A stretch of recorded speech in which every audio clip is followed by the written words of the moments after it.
Welcome to Commercial Real Estate Investing from A to Z, the ultimate guide for real estate investors. I'm your host, Steph Boldrini. We cover everything you need to know from finding and analyzing properties to financing and managing your investments. Tune in every week for expert insights and tips so you can make your commercial real estate investing dreams come true.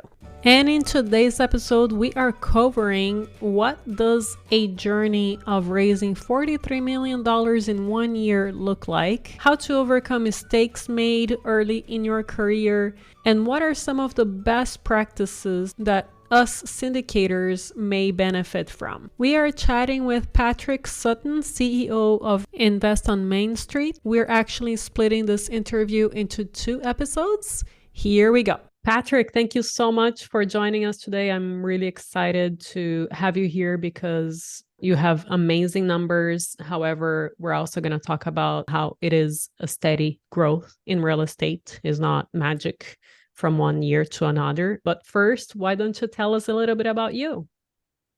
Stephanie, I'm so excited. I've enjoyed hanging out with you at various occasions here and glad that we're finally circling up to do the show together.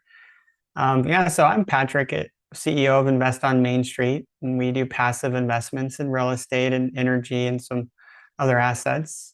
I come from a background of super nerd in engineering and made my way into real estate by moonlighting, and then found myself up to multifamily and diversified energy funds as I diversified and became a full-time private equity firm. So this first episode, we want to discuss, last year you raised about $43 million, which is fantastic and incredible. And when I said, hey, let's do a podcast about that, the first thing you said, well, I don't want people to think that it's a get rich quick scheme or whatever it may sound from the outside, because it's not. And you've been doing this for many, many, many, many years. So for you to get to this point has been quite a journey with a lot of ups and downs. Why don't you share what that journey looked like so other people can understand what it normally looks like in the real world? Right. Thank you so much, Stephanie, for resonating with that message too, because I get offers to join podcasts all the time. And a lot of them are these gurus selling packages. They want everything to sound like you woke up one day, you bought a coaching package, and then all of a sudden you're financially free and you're frolicking through fields. And, I'm like, wait a minute, no. I started out back in 2006 and 7, and I invested into some, what I was engineer, machine design, automation, and robotics, working hard, succeeding.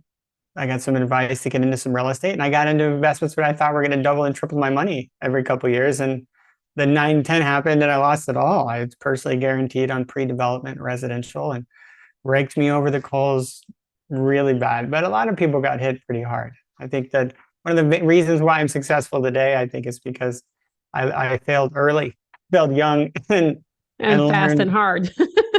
Yeah, exactly. My credits took me a few years to recover, worked my way up in the corporate world and doing some really cool stuff.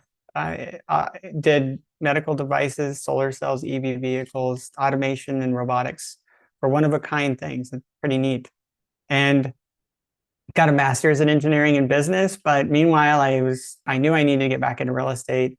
So I did it in much lower risk ways in single family, bought in recession resilient markets and assets that just need measurable improvement to cash flow, not inventing something from nothing in new development and kind of betting and hoping on pre-development. Huge returns, reasonable returns for a much more moderate and recession resilient risk profile portfolio. And so that led me to a very successful path of grinding away at my career and moonlighting away at my real estate business. And ultimately, it was when my wife finally came around and I realized I was not dateable and I needed to make some changes and focus on family, make choices in my future could grow. And then I stopped doing single family and traded into larger multi and apartment buildings, partnered up as Invest on Mainstreet.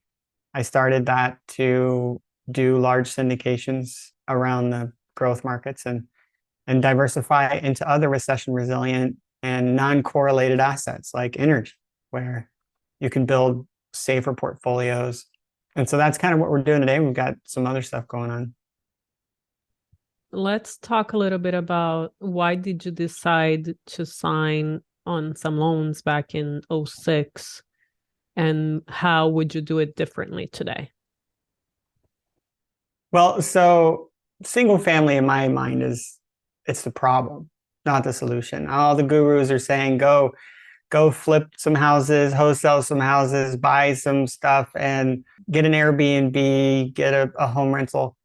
But what they're not telling you is there's a large amount of financial and legal liability associated with those, because you're not buying an asset that you can afford. So you're buying something that you're using the bank's money, and they want collateral for that. And with those single family homes, they want you as collateral and everything you own as collateral. And that's called cross collateralization, where you're signing on that loan. Not only you are putting your net worth, your retirement, your kids' college fund, but any other investments you have are now cross collateralized and your net worth is at stake. And whether it's land or a single family rental, it's all the same. Not only that, but you signed on it in your own name instead of an LLC, which would protect you from lawsuits or liability claims for somebody tripping and falling, because you wanted really good terms on your debt. And if you're doing that, the bank says, no, you have to do it in your own name. So somebody can also trip and fall, and you're hoping maybe umbrella insurance, or, and they won't fight you. But liability claims are a major issue. But I didn't realize at the time was that I was staking everything I had on these deals. And now I do it differently. Syndication allows for investors that are no longer want to slave away, doing landlords, tenants, toilets, and trash, that don't want to be signing on loans, putting properties in their own name where it's easily searchable, where liability claims can come take you down, or a down market, a lender can come after you for the loans. And want to invest into a syndication where you're a limited partner. Your biggest risk is what you've invested. That means every single one of your investments are isolated, but they're not nearby you where you have to trade your time with your family, friends, and hobbies. They're in the growth markets, the best markets, landlord-friendly, tax-advantaged markets. You're purchasing LLCs that protect you from lawsuits, and you don't have to sign on the loan. The loans themselves are even collateralized by the property, because the property is so low risk. When you get into 200 unit apartment buildings, the banks love those. They don't even come after you at all. So it provides for a longer sustained retirement, but you've got to overcome the fear of partnering. You got to overcome that control. Most of my investors that are like doctors and attorneys, they're used to being the expert, how to know everything about what they're doing and control everything. Well, you're also controlling yourself into very dangerous waters. Whereas if you partnered up with people that have decades experience, not invest nearby you, but in better markets that are safer and recession resilient and growing, you'll actually find yourself in a much better diversified portfolio where your investments are protected from you, you're protected from them, and they're protected from each other. Yeah, that makes a lot of sense. I just had a call a couple of weeks ago with someone that wanted to get into self-storage. They have a company right now in marketing. And, I said, this is a full-time job. You're going to have to do this, and like all these 100 things, and learn how to do it, and have somebody be there guiding you for the first 2-3 deals. And at the end, they said, oh, how about we partner with you? Yeah, so right. That might be a good idea if you want to keep, running your business, which was doing really well. But from an operator's perspective, we still have to sign on the loans unless they're CMBS loans, which are really tough. Are there any other loan alternatives out there? Well, so there are, in larger commercial assets, call it above $1 million loans, more likely 1 in 200 unit commercial properties, where they're stabilized, meaning that they're not empty, they're cash flowing, income producing businesses. You can get loans with, Fannie and Freddie that are non-recourse loans. You can get loans with fixed interest rate to protect your risk from rising interest rates.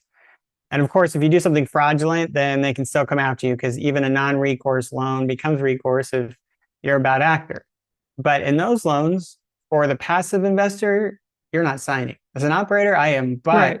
Yeah. if I buy the right asset, the low enough risk asset, the assets that's better for the operator and the limited partner, then you can do that. Even bridge debt. Bridge debt's another buzzword going around. A lot of people do that. As long as you get bridge debt with interest rate caps, so you're protected, and you get the right kind of bridge debt, which is a non-recourse type of bridge debt where you don't have a personal guarantee, then you can also protect yourself as an operator in those assets as well.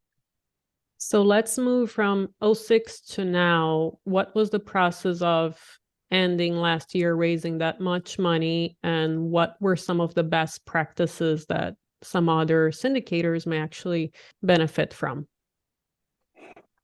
So I came from high tech. So originally when I started working, I just kept my head just like an engineer would, real close to the grinding stone, getting the work done, flying all over, underwriting and in the dark and punching out numbers and doing a lot of heavy lifting.